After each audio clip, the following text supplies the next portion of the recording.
అందరికీ నమస్కారం అండి. ఈ నూతన ఆంగ్ల సంవత్సరంలో జనవరి మాసం మొట్టమొదటి నెలలోకి వచ్చేసాం. చక్కగా ఆనందకరంగా ఈ నూతన సంవత్సర ఆరంభంలో అనేక కొత్త అనుభవాలతో మిశ్రమ ఫలితాలను తీసుకొస్తోంది కర్కాటక రాశి వారికి. గ్రహ సంచారాల దృష్ట్యా పరిశీలిస్తే ఈ నెలలో మీరు తీసుకునే ప్రతి నిర్ణయం భవిష్యత్తుపై దీర్ఘకాలికమైన ప్రభావం చూపిస్తోంది. ముఖ్యంగా శని భగవానుడు మీ రాశికి 9వ స్థానమైన అంటే సంచరించటం వల్ల, అలాగే 12వ స్థానంలో గురువు సంచటం వల్ల, రవి సంచారం సప్తమంలో ఉండటం వల్ల కూడా మీ ఆలోచన విధానాన్ని పూర్తిగా ప్రభావితం చేస్తాయి. ఈ మాసంలో మీరు భావోద్వేగాలను అదుపులో ఉంచుకుంటూ ఆచరణాత్మకమైన దృక్పథంతో ముందుకు సాగాల్సిన అవసరం ఎంతైనా ఉంది. గత కొంతకాలంగా మీరు ఎదురు చూస్తున్న కొన్ని ముఖ్యమైన పనులు ఈ నెలలో అంటే మోక్షం లభించేటువంటి అవకాశం ఉన్నది వాటికి పెండింగ్. అలాగే దైవానుగ్రహము మీ స్వయం కృషి రెండూ సమానంగా ఉంటేనే అనుకున్న విషయాలను అందుకోగలిగే అవకాశం ఉంది. ముఖ్యంగా ఈ నెలలో మీ రాశ్యాధిపతి అయిన చంద్రుని సంచారం వల్ల మనసులో ఆందోళన భయాలు అప్పుడప్పుడు తలెత్తిన వాటిని అధిగమించే ఆత్మస్థైర్యం కూడా మీకు లభిస్తుంది. చక్కగా పాలు పెరుగు వెన్న లాంటివి ఎవరికైనా అడిగినప్పుడు చక్కగా ఇవ్వటం వల్ల కూడా మీకు చంద్రానుగ్రహం కలుగుతుంది. అలాగే ఈ కర్కాటక రాశి వారికి జనవరి నెలలో పరీక్షా సమయం అని చెప్పవచ్చు. కొంత పని ఒత్తిడి ఉంటుంది. పై అధికారం నుంచి ఊహించని బాధ్యతలు మీపై పడవచ్చు. మీరు చేస్తున్న పనిలో చిన్నపాటి లోపాలను కూడా పెద్దవిగా చేసి చూపించేటువంటి ఆస్కారం ఉన్నది. ఆర్థిక పరంగా ఈ నెలలో పరిస్థితులు ఎంత చెట్టుకు అంత గాలి అన్న చందంగా ఉన్నాయి. ఆదాయం నిలకడగా ఉన్నప్పటికీ ఖర్చులు కూడా అదే స్థాయిలో అంతకంటే ఎక్కువగా కూడా వచ్చే అవకాశం ఉన్నది. గురుడు వ్యయస్థానంలో సంచరిస్తున్నప్పుడు అది వ్యయంలో ఉన్నప్పటికీ శుభకార్యానికే ఖర్చు పెడతారు. ఇది మంచి ఖర్చు అయినప్పటికీ చేతిలో డబ్బు నిలవక ఉండకపోవటం వల్ల కొంత మానసికంగా ఆందోళన అయితే కలుగుతుంది. కుటుంబ అవసరాలు, పిల్లల చదువులు లేదా గృహోపకరణాల కొనుగోలు కోసం అనుకోని ఖర్చులు ముందుకు రావచ్చు. పెట్టుబడుల విషయంలో జాగ్రత్తగా ఉండాలి. స్టాక్ మార్కెట్ లేదా రియల్ ఎస్టేట్ వంటిలో రిస్క్ ఉన్న రంగాల్లో పెద్ద మొత్తంలో పెట్టుబడి పెట్టే ముందు నిపుణుల సలహా తీసుకోవటం తప్పనిసరి. ఎవరైనా అప్పులు ఇచ్చే ముందు 1కి 2 సార్లు ఆలోచించండి. ఎందుకంటే ఈ నెలలో ఇచ్చిన డబ్బు తిరిగి రావటం ఆలస్యం అయ్యే అవకాశం అయితే, లేదా గొడవ పడి ఇచ్చే అవకాశం ఉన్నది. కనుక అవాయిడ్ చేయండి. ఇక పూర్వీకుల ఆస్తికి సంబంధించిన వివాదాలు ఏవైనా ఉంటే వాటిలో కొంత కదలిక వచ్చి మీకు అనుకూలంగా పరిష్కారం అయ్యే సూచనలు కనిపిస్తున్నాయి. వ్యాపారస్తులకు ఈ నెల మిశ్రమంగా ఉంటుంది. భాగస్వామ్య వ్యాపారాల్లో ఉన్న వారికి భాగస్వాములతో చిన్నపాటి అభిప్రాయాలు తలెత్తవచ్చు.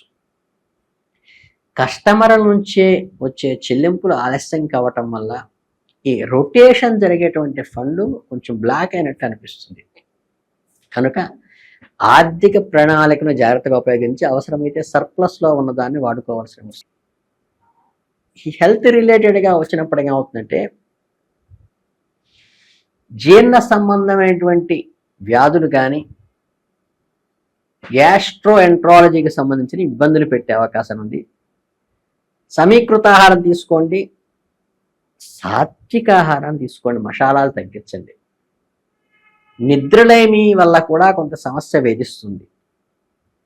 టైమ్లీ మీల్స్ తీసుకోవటం వల్ల, ఎక్కువ ఫంక్షన్స్లో అటెండ్ కాయ ఆహారం తీసుకోవటం వల్ల కూడా కొంత ఎసిడిటీకి దారితీస్తుంది. అలాగే వృద్ధులకైతే కీళ్ల నొప్పులు, దీర్ఘకాలిక వ్యాధులతో బాధపడేవాళ్ళు కొంచెం జాగ్రత్త వహించండి ఈ నెలలో. ఇకపోతే ఈ వాహనాల విషయంలో ఆలస్యం జరగటము, అనుకున్న టయానికి అనుకున్న చోటకి వెళ్ళలేకపోయే అవకాశం కలుగుతోంది. కాబట్టి ఒక స్పేస్ టైం ముందు తీసుకుని బయలుదేరండి. చెరువులు సముద్ర తీరాలకు వెళ్ళేటప్పుడు లోతుకు వెళ్లకుండా ఉండటం జాగ్రత్త పడండి. అలాగే ఏ చిన్న అనుమానం వచ్చినా ఆరోగ్యం విషయంలో డాక్టర్ను సంప్రదించడం చాలా మంచిది. మీకు జనవరి నెలలో కర్కాటక రాశి వారికి ఇంట్లో వాతావరణం కొంచెం గంభీరంగా ఉండే అవకాశం ఉంది. సప్తమ స్థానంలో రవి సంచారం వల్ల మీ స్పౌస్తో అహంకారమైన పూరితమైనటువంటి గొడవలతో వచ్చే విధాభిప్రాయాలు కొంచెం కనిపిస్తున్నాయి. ఈ చిన్న కోపతాపాలు మీరు అసలు మనసులో పెట్టుకోకుండా చక్కగా ఒక మెట్టు దిగైనా సరే జీవిత భాగస్వామితో సంయమనంగా మాట్లాడటానికి ప్రయత్నించండి. వారి పని ఒత్తిడి లేదా అనారోగ్య కారణాల వల్ల ఇంటి వాతావరణం ప్రభావితం అవుతుందన్న జాగ్రత్తల విషయాన్ని గుర్తుపెట్టుకోండి. మీ ఓర్పుతో సహనంతో వ్యవహరించి సమస్యను చాలా సింప్లిఫైస్గా తీసి పక్కన పెట్టండి. అవివాహితులకు అయితే వివాహ ప్రయత్నాలు ఫలిస్తాయి, కానీ సంబంధం కుదిరే క్రమంలో అడ్డంకులు వచ్చి పడుతూ ఉంటాయి. జాప్యం జరుగుతూ ఉంటే సోదరులతో బంధువులతో ఆస్తి సంబంధిత చర్చలు జరిగేటప్పుడు సంయమనం పాటించడం మంచిది. మాట జారితే బంధుత్వాలు దెబ్బతినే అవకాశం ఉంది. తల్లిగారి వైపు బంధువుల నుంచి మీకు తగిన సహాయ సహకారాలు లభిస్తాయి. పిల్లల ప్రవర్తన లేదా వారి చదువుల విషయంలో కొంత ఆందోళన కలుగుతుంది. అలాగే మీరు వారిని దారిలో పెట్టడానికి కొంచెం కఠినంగా కూడా వ్యవహరించవలసిన సూచన అయితే కనిపిస్తోంది. ఇకపోతే ఇల్లంతా కూడా ఒక సందడి వాతావరణం ఏర్పడుతుంది. ఈ శుభకార్యాల్లోనూ వేడుకల్లోనూ పాల్గొంటారు.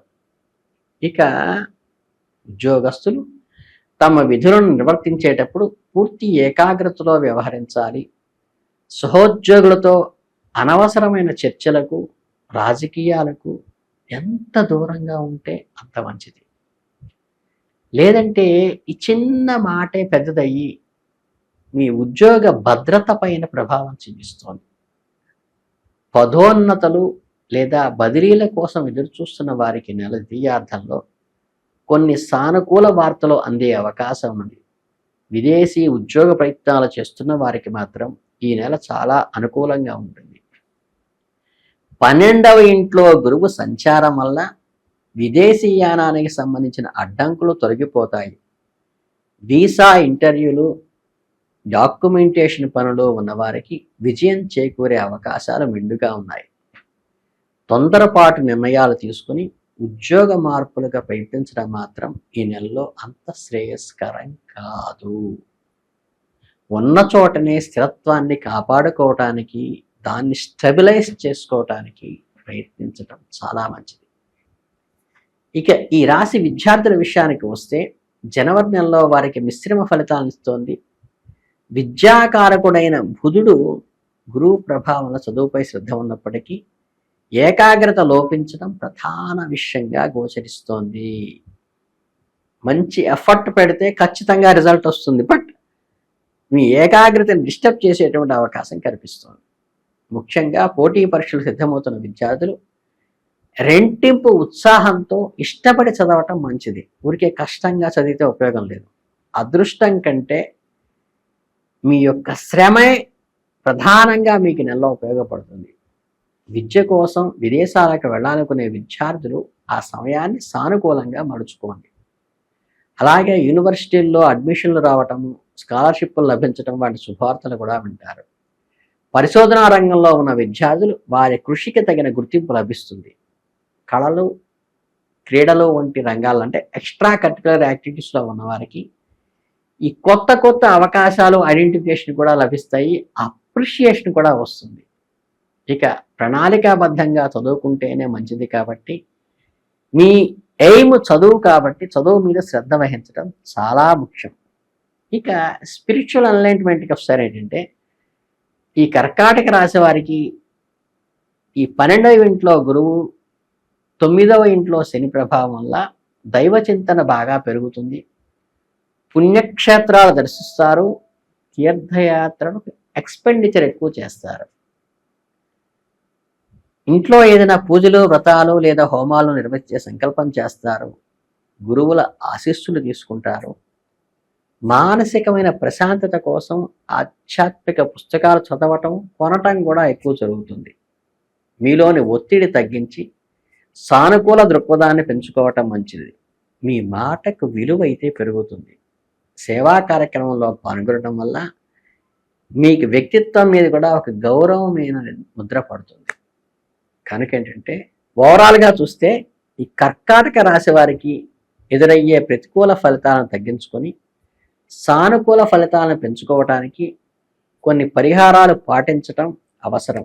ముఖ్యంగా శని ప్రభావం ఎక్కువగా ఉన్నందు వల్ల శనివారాల్లో నవగ్రహ ప్రదక్షిణ చేయటము, చక్కగా హనుమంతుడికి తైలాభిషేకం చేయటము, అలాగే సోమవారం రుద్రాభిషేకం చేయించుకునే అవకాశం ఉంటే శివాలయానికి రుద్రాభిషేకం చేయించుకుంటే కూడా ఈ దోష నివారణ అవుతుంది. జంతువులకి ఆహారం పెట్టటము, అన్నదానం చేయటం వంటి సేవా కార్యక్రమాల్లో ఈ కర్మ నివారణ అయ్యి మీకు కలిగే ఈ ప్రతిబంధకాలన్నీ తొలగిపోతాయి. గురు అనుగ్రహం కోసం గురువారాల్లో దత్తాత్రేయుని దర్శించటం వల్ల కానీ, దత్తుడికి వస్త్రదానం చేయటం వల్ల కూడా మీకు మంచి కలుగుతుంది. అలాగే ఈ కుటుంబ వాతావరణంలో, పండుగ వాతావరణంలో ఉండే కార్యక్రమాల్లో ఎక్కువ ఎక్స్పెండిచర్ పెట్టవలసిన అవసరం వస్తుంది. అలాగే ధార్మికమైన విషయాలకి, పూజలు పునస్కారాలకు కూడా, అంటే మీరు ఎక్స్పెండిచర్ ఏమో అవుతుంది, అది పాజిటివ్గా శుభకార్యాలకి, దైవ కార్యక్రమాలకి ఎక్కువ అవుతుంది గురువు మనకి వ్యయంలో ఉండటం వల్ల.